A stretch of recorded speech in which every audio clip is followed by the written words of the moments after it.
tama ang guhit ng para sa akin. Pagdala ay ipagsapalaran sa mga katatan ang pinagulan kaya naman check and saga.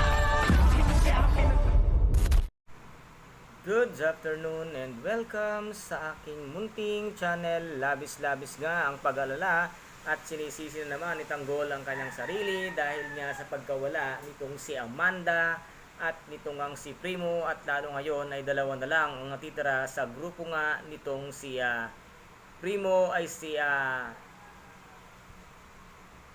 kaya't ngayon ay sinisisi nga nila itong si Tanggol, at nasabi nga nila kay Tanggol na ito na ang simula ng sila ay tapos na ang kanilang pagkakaibigan, at ngayon ay sinabi nga nila na sana ay hindi na muling mag-cross ang kanilang landas, dahil once nga na mag-cross ang kanilang landas ay dito na sila magkakasubukan kung sino ang matitira sa kanila. Baka hindi nyo nalalaman, si Tanggol ay hindi nyo kaya, lalo ngayon ay dalawa na lamang kayong natitira.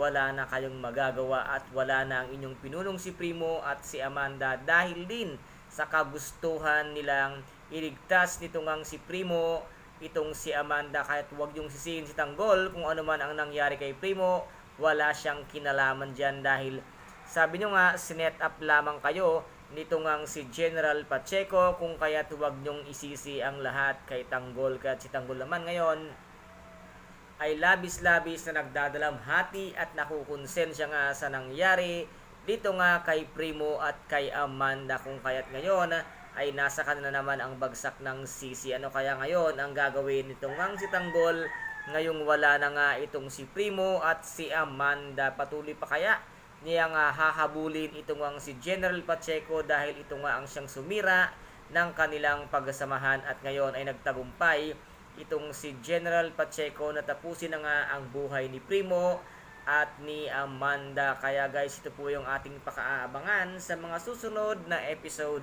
dito sa FPJ ang Batang Quiapo. At kung nagustuhan po ninyo ang aking videos for today, paki-subscribe na lamang po ng aking channel, paki-like and share para maging update kayo sa lahat ng gagawin kong videos. Maraming salamat po. Ingat, God bless, and bye-bye!